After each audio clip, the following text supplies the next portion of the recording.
Hello student, welcome to Clara classes. Students, जैसा कि कल आपको कक्षा 11 के फर्स्ट लेसन में हमने सजीव जगत में बताया था कि सजीवों की संगठनात्मक एवं क्रियात्मक विशेषताओं के अंतर्गत हमने 4 हेडिंग ली थी। ठीक, कौन कौन सी? आकृति एवं परिमाप, कोशिकीय संरचना, कोशिकीय संगठन और पोषण। इन 4 हेडिंगों पर कल के टॉपिक में विस्तृत चर्चा हुई थी।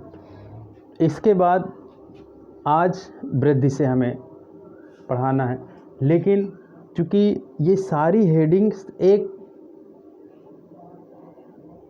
टॉपिक के अंदर रिलेटेड है, इसलिए मैं फिर से शुरू से एक संक्षेप में इन चारों हेडिंगों को फिर से बता दे रहा हूँ और डिटेल से। जिससे पहले हेडिंग है सजीवों के आकृति एवं परिमाप। तो आकृति एवं परिमाप में प्रत्येक सजीव का एक निश्चित आकृति और उनका परिमाप होता है, जिसके आधार पर हम सजीवों को पहचानते हैं। दूसरा, कोशिकीय संरचना।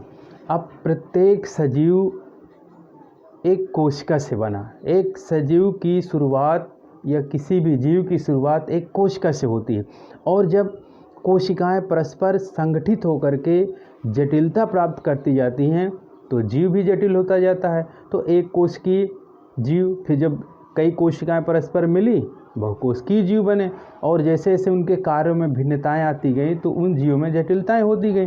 तो कोशिकीय संरचना में प्रत्येक जीव की शुरुआत कोशिका से होती है। कोशिका को जीवन की इकाई भी कहा जाता है। कोशिकीय संगठन। अब जैसे जैसे कोशिकाएं डेवलप होती गईं तो उनका संगठन भी विस्तृत होता गया। कोशिकाएं आपस में मिली तो क्या बनते हैं? टिश्यू। टिश्यू आपस में मिलते हैं तो आर्गन्स। आर्गन्स आपस में मिलते हैं तो आर्गन सिस्टम, और आर्गन सिस्टम मिल करके एक बॉडी का निर्माण करते हैं। ठीक, इसके बाद पोषण है, न्यूट्रिशन। पोषण के अंतर्गत चूँकि पोषण एक बड़ा विस्तृत अर्थ होता है, उसमें सजीव भोजन का अंतर्ग्रहण करता है, उसका पाचन करता है, उसका अवशोषण करता है, स्वांगीकरण करता है, फिर वो सारे घटक जीवद्रव्य में मिल करके उसको ऊर्जा प्रदान करते हैं। ये सारी प्रक्रिया पोषण कहलाती है। तो पोषण के 5 स्टेप दिए गए। अंतर्ग्रहण, भोजन को हम खाते हैं वो अंतर्ग्रहण होगा। पाचन, जब भोजन शरीर के अंदर जाता है तो एंजाइम्स द्वारा उसके जटिल अणुओं को सरल अणुओं में तोड़ा जाता है, ये पाचन हुआ। अवशोषण, जब भोजन के सारे जटिल अणु टूट करके सरल अणुओं में कन्वर्ट हो जाते हैं तो वो छोटी आंत में जो रसांकुर होते हैं उनसे अवशोषित होकर के ब्लड में आ जाते हैं, ये हुआ अवशोषण। अब जब ब्लड में भोजन के सारे घटक लिक्विड रूप में आ चुके तो वो सारे घटक कोशिकाओं के जीवद्रव्य में पहुंच जाते हैं, ये हुआ स्वांगीकरण। और अंत में जो भोजन पचता नहीं है वो बड़ी आंत से होते हुए मलाशय और वहाँ से बहिक्षेपण एवं समय समय पर मल त्याग कर दिया जाता है। क्लियर? अब आज हमें वृद्धि से देखना है। हमारे आज की हेडिंग वृद्धि। अब आप जानते हैं कि जो भी जीव इस धरती पर आता है तो उचित पोषण के द्वारा उसमें शारीरिक परिवर्तन होता है। शारीरिक परिवर्तन के फलस्वरूप उसमें निरंतर वृद्धि होती दिखाई देती है। तो हम उसी वृद्धि को कह लेते हैं कि जब सजीव उचित पोषण करता है तो उसमें शारीरिक परिवर्तन, कार्यों में जटिलता, परिपक्वता, ये सारी चीज़ें आती जाती हैं। तो उसी को ही वृद्धि कहा जाता है। यानी वृद्धि क्या है? सजीव पोषण ग्रहण करने के पश्चात शारीरिक परिवर्तन और कार्यों में उनमें जटिलताएं आती जाती हैं, इसे वृद्धि कहते हैं। अगली हेडिंग है उपापचय। उपापचय का तो यूँ तो एक बहुत विस्तृत अर्थ होता है और इसके अंतर्गत कई प्रक्रियाएं शामिल की गई हैं। तो उपापचय में सजीवों में भौतिक परिवर्तन होते हैं, रासायनिक परिवर्तन होते हैं। ठीक है, यानी हम भौतिक प्रक्रियाएं करते हैं। भौतिक प्रक्रिया क्या? जैसे सांस लेते हैं, सांस छोड़ते हैं, तो ये एक भौतिक परिवर्तन हुआ। क्यों? भौतिक परिवर्तन वो परिवर्तन होता है जिसमें शरीर की संरचना में कोई परिवर्तन नहीं होता, वो भौतिक परिवर्तन। और रासायनिक परिवर्तन वो होता है जिसमें पदार्थ के गुणधर्म बदल जाते हैं और हमें पहले वाला पदार्थ नहीं प्राप्त होता, जबकि भौतिक परिवर्तन में पहले वाला पदार्थ प्राप्त हो जाता है। तो ये आप केमिस्ट्री में पढ़ेंगे, भौतिक रासायनिक परिवर्तन। यहाँ पर सजीवों में हम यहाँ भौतिक और रासायनिक प्रक्रियाएँ, तो भौतिक प्रक्रियाएँ हमारी श्वासोच्छ्वास हो गई। श्वासोच्छ्वास का मतलब वायुमंडल की ऑक्सीजन को लेना और शरीर के अंदर की CO2 को बाहर छोड़ना, श्वासोच्छ्वास, ये भौतिक प्रक्रिया हो गई। और रासायनिक श्वसन एक रासायनिक प्रक्रिया है, तो क्योंकि श्वसन में जो ग्लूकोज होता है उसका ऑक्सीकरण होता है, तो वो ग्लूकोज एक जटिल अणु होता है, वो बिल्कुल सरल अणुओं में टूट जाता है श्वसन के दौरान। ये अब आगे हम देखेंगे ऑक्सी श्वसन में। तो यहाँ उपापचय का मतलब होता है सजीवों में भौतिक और रासायनिक प्रक्रियाओं के फलस्वरूप पदार्थों में निरंतर परिवर्तन होते रहते हैं। भौतिक और रासायनिक प्रक्रियाओं के फलस्वरूप पदार्थों में निरंतर परिवर्तन होने की प्रक्रिया उपापचय कहलाती है। अब उपापचय को दो भागों में बांट दिया गया, उपचय और अपचय। उपचय प्रक्रिया जो होती है इसमें छोटे पदार्थों से बड़े पदार्थों का निर्माण, छोटे पदार्थों से बड़े पदार्थों का निर्माण। और अपचय उल्टा कर दो, बड़े पदार्थ या अणु, बड़े पदार्थ आबलिक अणुओं से छोटे अणुओं का निर्माण। बिल्कुल सीधी सी प्रक्रिया है। उपचय का मतलब वह प्रक्रिया जिसमें छोटे पदार्थ या छोटे अणु परस्पर मिल करके एक बड़े अणु का निर्माण करते हैं, वो उपचय एनाबॉलिज्म। और अपचय कैटाबॉलिज्म क्या होती है, जब कोई बड़ा पदार्थ या कोई बड़ा अणु विघटित होकर के छोटे अणु में टूट जाता है तो वो अपचय होती है। तो एक तरह से चूंकि यहाँ विघटन हो रहा है तो इसे हम क्या कह सकते हैं, विघटन, विघटनात्मक अपक्रिया। और इसमें छोटे छोटे अणु मिलकर के बड़े अणु को बना रहे हैं, तो ये एक तरह से संश्लेषणात्मक प्रक्रिया भी कहते हैं। ठीक, अब अगर एग्जाम्पल लें तो जैसे छोटे अणु से बड़े पदार्थों का निर्माण कैसे होता है, जैसे इसमें इसके अंतर्गत आप रख दीजिए प्रकाश संश्लेषण। प्रकाश संश्लेषण इसके अंतर्गत आ गई। ठीक, इसमें श्वसन रख दीजिए। श्वसन में आप देखते हैं जब हम सांस लेते हैं तो ग्लूकोज एक जटिल अणु है, वो कहीं में टूट जाता है, CO2 और जल में। और प्रकाश संश्लेषण में CO2 और जल पौधों के द्वारा CO2 और जल की सहायता से ग्लूकोज का निर्माण हो जाता है, प्रकाश संश्लेषण। ठीक, ये उपचय और अपचय। एक बार ये पॉइंट आप ज़रूर गौर कर लीजिए क्योंकि यहाँ पर इन पॉइंटों से ही पूरी परिभाषा इसकी क्लियर हो रही है। अब आते हैं गति एवं प्रचलन। गति एवं प्रचलन देखने में तो दोनों शब्द एक समानार्थी भाव दे रहे हैं, लेकिन अंतर है, थोड़ा अंतर। गति का मतलब होता है जैसे हम अपने ये हाथ ऐसे हिला रहे हैं, तो जब कोई सजीव स्थिर रह कर के अपने अंगों को हिलाता डुलाता है वो गति हो गई। और जब हम एक स्थान से दूसरे स्थान चलते हैं तो ये हुआ प्रचलन। गति में एक स्थान पर स्थिर रहकर जब कोई सजीव अपने अंगों को हिलाता डुलाता है, जैसे पौधों की शाखाएं मुख इधर उधर हिलती डुलती हैं, वो गति हुआ। और जंतु जब एक स्थान से दूसरे स्थान जाता है तो वो प्रचलन करता है। क्लियर। श्वसन, श्वसन क्या होता है, जब हम सांस लेते हैं तो ये ऑक्सीजन हमारे फेफड़ों में जाती है, फेफड़ों से छन करके ब्लड में जाती है और ब्लड से हीमोग्लोबिन की सहायता से ऑक्सीजन माइटोकॉन्ड्रिया में पहुंचाई जाती है। वहाँ पर ग्लूकोज पहले से उपस्थित होता है, वो ग्लूकोज ऑक्सीजन की सहायता से विघटित होता है और हमें ऊर्जा प्राप्त होती है। तो ये पूरी प्रक्रिया श्वसन। संक्षेप में इसे कहेंगे कि जीवधारियों में ग्लूकोज के ऑक्सीकरण से ऊर्जा प्राप्त होने की प्रक्रिया श्वसन कहलाती है। अब श्वसन को दो भागों में बांट दिया गया, ऑक्सी श्वसन, अनॉक्सी। नाम से ही स्पष्ट है, ऑक्सी का मतलब जिसमें ऑक्सीजन की उपस्थित होती है और ऑक्सीजन की अनुपस्थित होती है।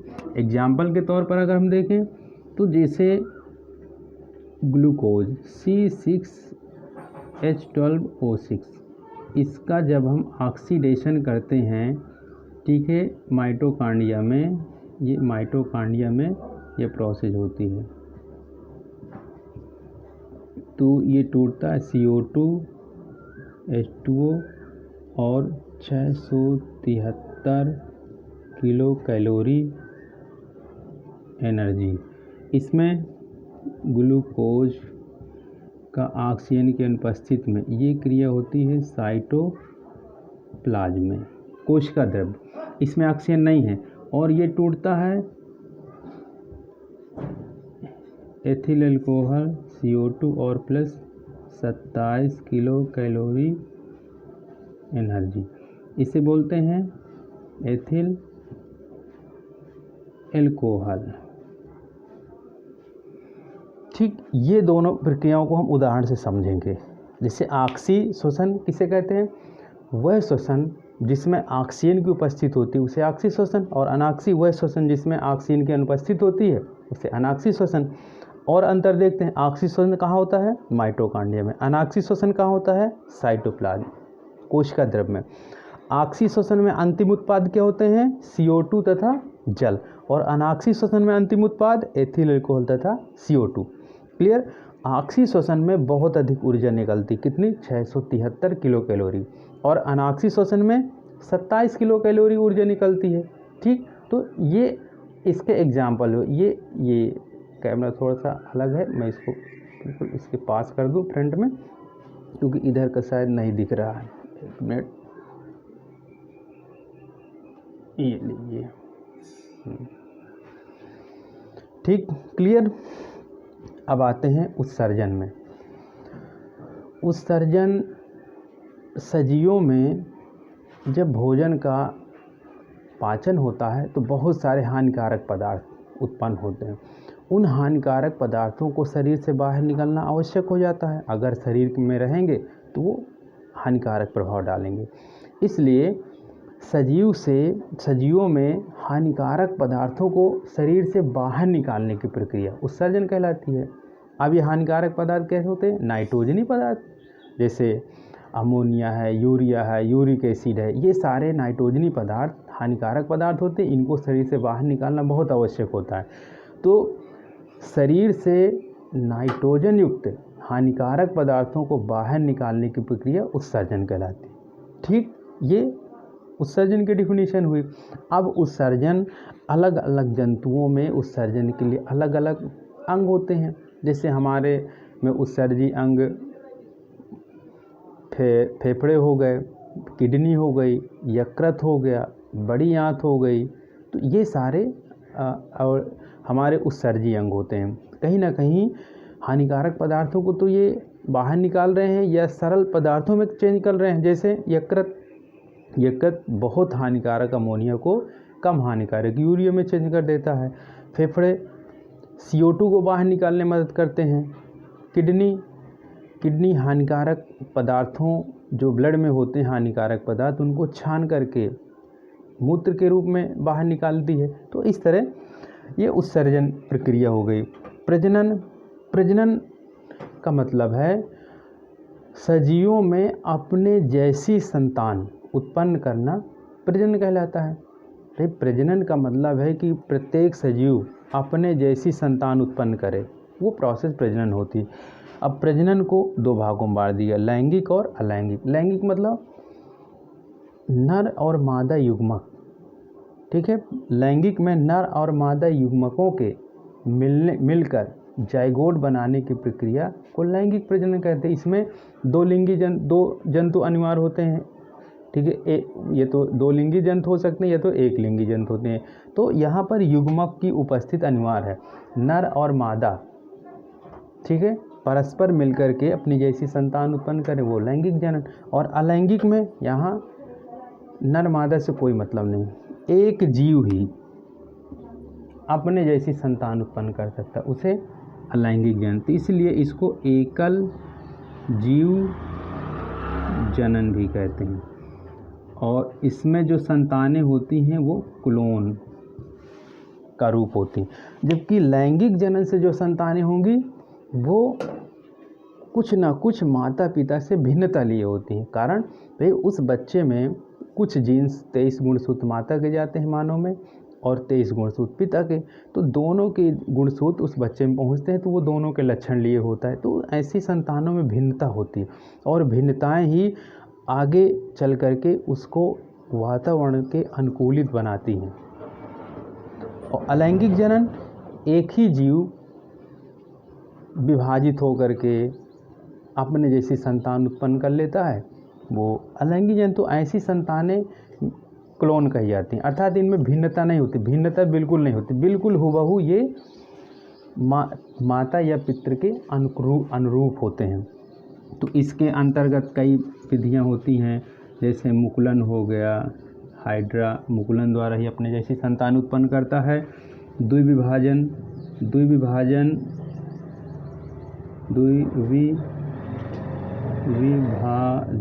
इसमें अमीबा अपने जैसी संतान उत्पन्न करता है। तो इस तरह इसकी बहुत सारी विधियां हैं, ये इसका पूरा डिटेल कक्षा 12 में आप देखेंगे। अब आते हैं उत्तेजनशीलता। उत्तेजनशीलता जैसे अगर किसी व्यक्ति को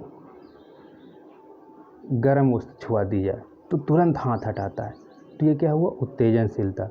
यानी कोई पदार्थ जो बाहरी वातावरण का ये उत्तेजक पदार्थ होता है और इसके यह पदार्थ जब हमारे संपर्क में आता है तो हम अनुक्रिया करते हैं। तो किसी बाहरी पदार्थ का सजीव के संपर्क में आने पर वह अनुक्रिया करता है, इस प्रक्रिया को उत्तेजनशीलता कहते हैं। जैसे छुई मुई को अगर हम छू लें तो उसकी पत्तियां मुरझा जाती हैं, क्योंकि पत्तियों का जो जल होता है वो आसपास की कोशिकाओं में चले जाते हैं, तो पत्तियां शिथिलावस्था अर्थात मुरझाई हुई होती हैं। हम लोगों में अगर गर्म वस्तु छुआ दिया या ठंडा पानी डाल दिया तो गर्म वस्तु छुआने पर हम तुरंत हाथ हटाते हैं, ठंडा पानी डाल दिया तो शरीर में रेंगटे खड़े हो जाते हैं। तो ये क्या है? उत्तेजनशीलता। अनुकूलनशीलता, सजीव जिस वातावरण में रहता है, कोई सजीव जिस वातावरण में रहता है उस वातावरण के अनुरूप ढालने की क्षमता अनुकूलनशीलता कहलाती है। जैसे मान लीजिए कोई ध्रुवी भालू है, ठीक है, ध्रुवों में रहने वाले जो जंतु होते हैं उनकी स्किन मोटी हो जाती है, उनमें बाल बहुत सघन होते हैं और स्किन मोटी हो जाती है ताकि उनके अंदर ऊष्मा बराबर बनी रहे, अंदर की ऊष्मा बाहर न जाए। तो ऐसे जंतु वहाँ के एडाप्ट हो जाते हैं। तो ये एडाप्टेशन तो तत्काल नहीं हुआ, इसको होने में लाखों साल लग चुके थे, तभी वो पोलर बेयर वहाँ के अनुकूल है। इसी तरह पौधों में देख लें तो जैसे रेगिस्तानी पौधे होते हैं उनकी पत्तियाँ कांटों में चेंज होती हैं। अब कांटों में चेंज होने का कारण था कि वहाँ पानी की कमी होती है, तो ऑलरेडी पानी वैसे भी कम है और पत्तियाँ होंगी तो वाष्पोत्सर्जन से पानी निकल सकता है, तो उनमें पत्तियाँ धीरे धीरे कांटों में चेंज हो गई ताकि पानी न निकल पाए। तो ये वहाँ के अनुकूलनशीलता। अब अंतिम हेडिंग आती है जीवन चक्र। जीवन चक्र से जानते हैं कि जब कोई सजीव पैदा होता है धीरे धीरे वो शैशवावस्था को पाता है उचित पोषण के द्वारा, फिर बालावस्था, युवावस्था, प्रौढ़ावस्था और अंत में समाप्त हो जाता है। तो ये सारी प्रक्रियाओं को हम एक लाइफ साइकिल के रूप में देखते हैं, यानी जीवन चक्र में। तो जीवन चक्र के अंतर्गत इन सारी क्रियाओं को हम सामूहिक रूप से यही कहेंगे कि सजीवों में शैशवावस्था से वृद्धावस्था और अंत में मृत्यु को प्राप्त होने की संपूर्ण प्रक्रिया जीवन चक्र कहलाती है। ठीक, तो ये सारी हेडिंग्स उम्मीद करते हैं कि आपको समझ में आ गई होंगी। ये सारी हेडिंग लेसन 1 सजीव जगत में महत्वपूर्ण बिंदु है सजीवों की संगठनात्मक एवं क्रियात्मक विशेषताओं के अंदर। तो ये सजीवों की सारी विशेषताएं हैं। हम सजीव हैं, हर एक क्रियाएं हमें होती हैं, हम देखते हैं इन क्रियाओं को। ठीक, तो इनको अवश्य आप बड़े अच्छी तरह नोट्स कर लीजिएगा और उम्मीद करता हूँ कि ये पाठ आपको समझ में आ गया होगा। अब इसके बाद अगली हेडिंग हम देखते हैं जंतु और पौधों में अंतर। जंतुओं और पौधों में अंतर, तो ये तो कॉमन है, आपने पूर्व कक्षाओं में भी जंतुओं और पौधों में अंतर को खूब आसानी से पढ़ा है। देखिए यहाँ पर जंतु और ये पादप हम ये डिवाइडेशन किए दे रहे हैं। इसके अंतर्गत आपको कुछ महत्वपूर्ण बिंदुओं पर हम चर्चा करेंगे। बिल्कुल सिंपल है। आप अपने सामने किसी पौधे को मान लें और स्वयं आप जंतु की भूमिका मान लें। अब कंपेयर करें कि पौधे और जंतुओं में क्या क्या अंतर है। जैसे वृद्धि को लेते हैं। पौधों की वृद्धि अनिश्चित होती है, यानी पौधे छोटे से लेकर के विशालकाय होते हैं। तो पौधों की वृद्धि क्या है? अनिश्चित है। जंतुओं की वृद्धि निश्चित है। अगर एक क्लियर हो रहा है तो दूसरा आप उसका अपोजिट रख लीजिएगा। पौधों की वृद्धि क्या है? अनिश्चित। जंतुओं की वृद्धि निश्चित। ठीक। पौधे स्वपोषी होते हैं, भाई प्रकाश संश्लेषण करते हैं पौधे, तो पौधे स्वपोषी होते हैं। जंतु परपोषी होते हैं, वो प्रकाश संश्लेषण नहीं कर पाते, अपना भोजन नहीं बना पाते, वो पौधों पर निर्भर रहते हैं। इसलिए जंतु परपोषी या विषमपोषी होते हैं और पौधे स्वपोषी होते हैं। दो अंतर। तीसरा, पौधों में पर्णहरिम पाया जाता है। एक अंतर ये भी कर लें, पौधों में पर्णहरिम पाया जाता है, जंतु में पर्णहरिम नहीं पाया जाता। पौधों में कोशिका भित्ति, एक महत्वपूर्ण पॉइंट, पौधों में कोशिका भित्ति, इसी के आधार पर जंतु पादप का डिवाइडेशन हुआ। पौधों में कोशिका भित्ति पाई जाती है, वो किसकी बनी होती है? सेल्यूलोज की। और जंतुओं में कोशिका भित्ति नहीं होती है। ठीक, जंतुओं में कोशिका भित्ति नहीं होती है, पौधों में कोशिका भित्ति होती है। ये अंतर। अगला, जंतु एक स्थान से दूसरे स्थान में गति करते हैं, या उसे हम प्रचलन कहेंगे। जंतुओं में प्रचलन, लोकोमोशन होता है एक स्थान से दूसरे स्थान, जबकि पौधों में स्थानिक गति नहीं होती, वो केवल एक स्थान पर स्थिर रह कर के ही गति करते हैं अपनी। ठीक है। पौधों में श्वसनांग का अभाव होता है, जैसे हम लोगों में, जंतुओं में श्वसनांग पाए जाते हैं। स्थलीय जंतुओं में फेफड़े होते हैं, जलीय जंतुओं में गिल्स होते हैं। तो पौधों में इन ऐसे श्वसनांगों का अभाव होता है। ठीक है। पौधों में अलैंगिक जनन, लैंगिक जनन दोनों होता है, और पौधों में कायिक प्रवर्धन भी होता है। लेकिन जंतुओं में अलैंगिक जनन सूक्ष्म जंतुओं में होता है, जो निम्न कोटि के जंतु हैं होते हैं, नहीं ज़्यादातर लैंगिक जनन ही होता है उनमें। ठीक है। तो ये सारे जंतु और पौधों में अंतर हो गए, लगभग 5-6 अंतर हो गए। पेपर में अगर आते हैं तो 4 अंतर, जो आप सीधे सीधे कर सकते हो कि जंतु परपोषी, पौधे स्वपोषी। जंतु प्रकाश संश्लेषण नहीं करते हैं, पौधे प्रकाश संश्लेषण करके अपना भोजन बनाते हैं। जंतुओं में कोशिका भित्ति नहीं होती, पौधों में कोशिका भित्ति पाई जाती है। जंतुओं की वृद्धि निश्चित होती है, पौधों की वृद्धि अनिश्चित होती है। जंतुओं में जो रिक्तिका पाई जाती है वो छोटी होती है, पौधों की रिक्तिका बड़ी होती है। चूँकि पौधा बड़ा एरिया घेरता है तो पौधों में रिक्तिकाएँ बड़ी होती हैं, जंतुओं में रिक्तिकाएँ छोटी होती। पौधों में एक ही स्थान पर रहकर गति होती है, जंतुओं में एक स्थान से दूसरे स्थान पर गति होती है। जंतुओं में श्वसनांग पाए जाते हैं, पौधों में श्वसनांग नहीं पाए जाते। तो ये जंतु और पौधों में हमारे अंतर हो गए, और प्लस ये सजीवों की जितने भी विशेषताएं थी ये सारी हो गए। तो उम्मीद करता हूँ कि आपको ये लेसन समझ में आ गया है। ठीक, घर पर रहें, अंत में यही कहूँगा, घर पर रहें, सुरक्षित रहें और मन लगा करके अध्ययन के लिए तत्पर रहें। नमस्कार।